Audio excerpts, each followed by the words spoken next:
करते हैं अपने प्रोग्राम की। हम बात कर रहे हैं टीएमसी बहाना इंडिया निशाना। लोकसभा चुनाव के मद्देनजर प्रधानमंत्री नरेंद्र मोदी देश के अलग अलग इलाकों में जाकर चुनावी जनसभाओं को संबोधित कर रहे हैं और जनता से संवाद भी कर रहे हैं। रविवार को पश्चिम बंगाल के बैरकपुर पहुंचे यहां प्रधानमंत्री मोदी ने चुनावी जनसभा को संबोधित किया। उन्होंने सूबे की टीएमसी सरकार और इंडिया ब्लॉक पर निशाना साधा। जनता को संबोधित करते हुए पीएम मोदी ने अपने भाषण में कहा कि एक समय था जब बांग्लादेश की अर्थव्यवस्था को मजबूत बनाने में ये अपना बड़ा योगदान देते थे। एक समय था जब बंगाल में एक से बढ़कर एक नए वैज्ञानिक खोज हुआ करती थी। आज टीएमसी के राज्य में जगह जगह बम बनाने की होम इंडस्ट्री चल रही है। टीएमसी के संरक्षण में यहां घुसपैठिए फल फूल रहे हैं। पीएम मोदी ने कहा कि बंगाल में अपनी आस्था का पालन करना भी अब गुनाह हो गया है। टीएमसी सरकार राम का नाम नहीं लेने देती है। ये सरकार रामनवमी नहीं मनाने देती है। उन्होंने कहा कि बैरकपुर की धरती इतिहास रचने वाली धरती है, आज़ादी में अहम भूमिका निभाने वाली धरती है, लेकिन टीएमसी ने इसका क्या हाल बना दिया है।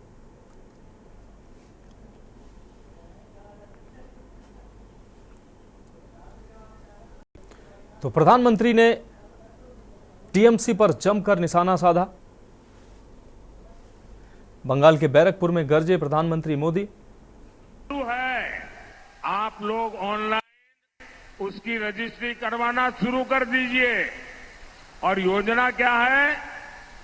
मोदी सरकार आपको घर की छत के ऊपर सोलर पैनल लगाने के लिए 75,000 रुपीज 75,000 रुपया देगी।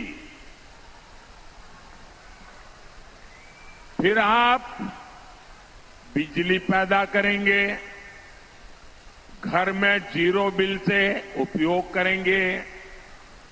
जो अतिरिक्त बिजली है वो बेच करके कमाई करेंगे।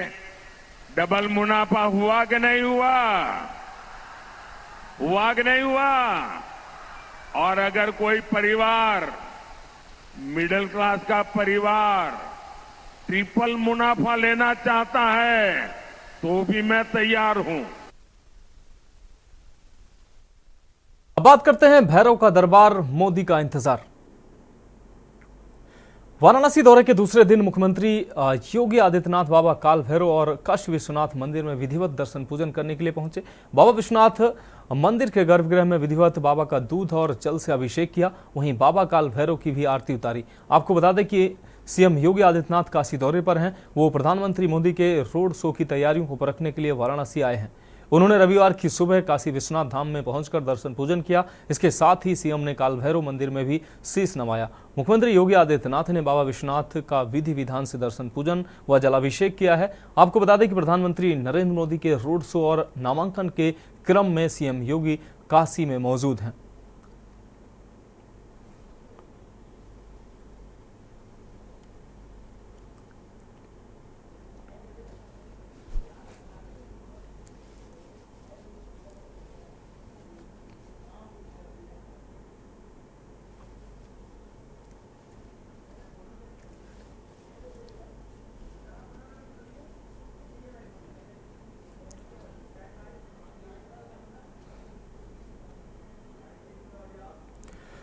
अब बात करते हैं केजरीवाल का हमला गारंटी जुमला।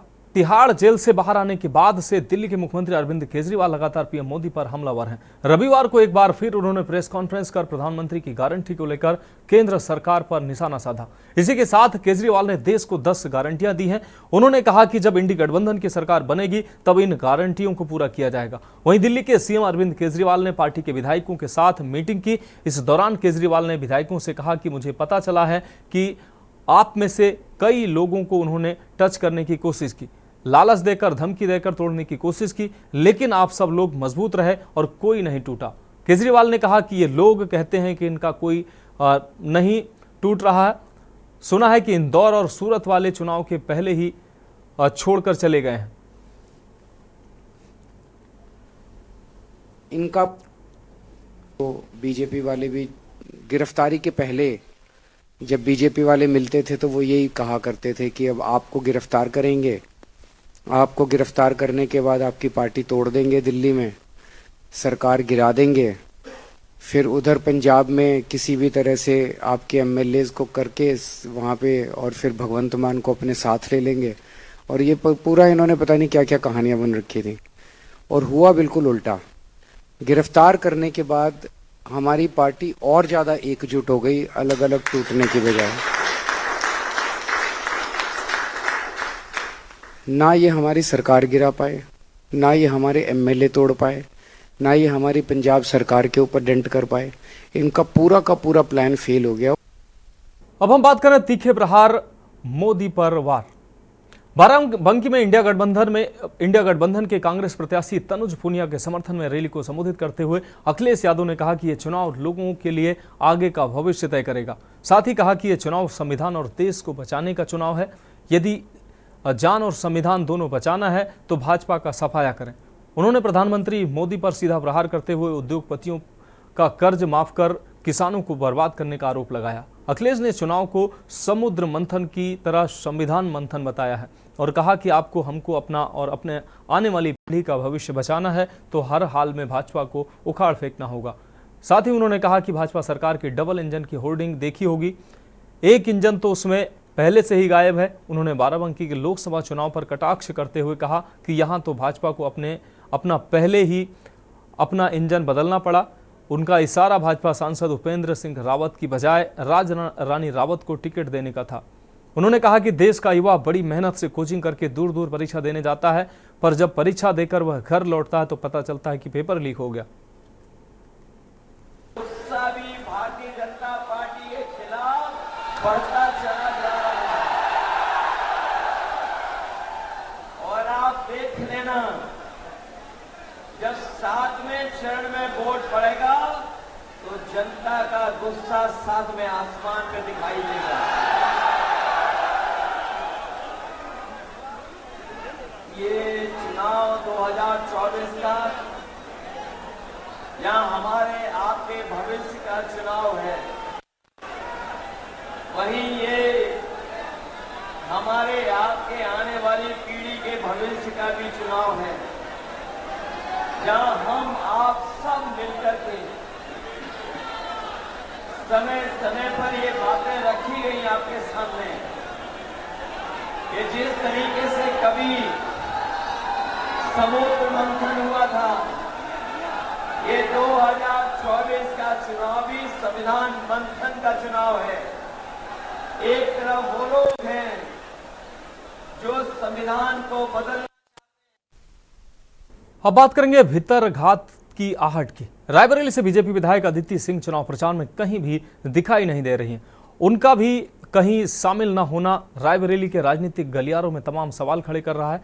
रायबरेली में कांग्रेस नेता राहुल गांधी के सामने भारतीय जनता पार्टी ने दिनेश प्रताप सिंह को प्रत्याशी बनाया है। वहीं इस चुनाव में स्थानीय नेताओं के समर्थन पर सवाल उठने लगे हैं, सवाल खड़े हो गए हैं। बीजेपी नेता दिनेश सिंह की नामांकन सभा में भारतीय जनता पार्टी ने भले ही अपने बड़े नेता डिप्टी सीएम ब्रजेश पाठक को शामिल करा के बड़ा संदेश देने की कोशिश की है और नामांकन में बड़ी रैली भी की है। हालांकि दिनेश सिंह के नामांकन से लेकर चुनाव प्रचार तक में अभी तक रायबरेली से विधायक अदिति सिंह चुनाव प्रचार में कहीं भी दिखाई नहीं दी है।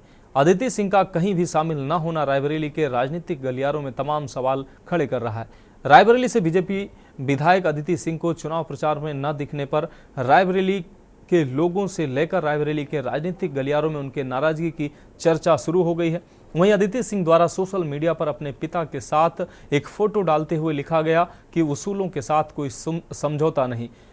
ये ट्वीट आने के बाद भी अब अलग संदेश देखने को मिल रहा है। कयासबाजी शुरू हो गई।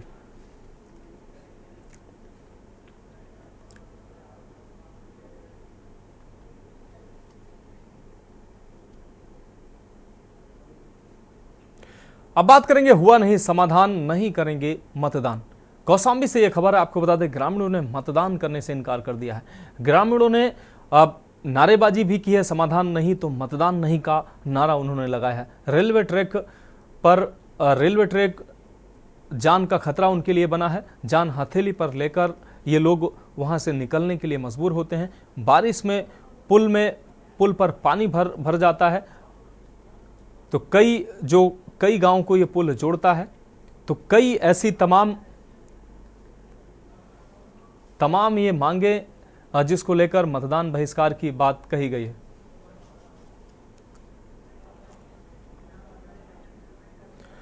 तो खबरों में अभी के लिए इतना ही, मुझे दीजिए इजाजत और आप देखते रहिए न्यूज़ इंडिया।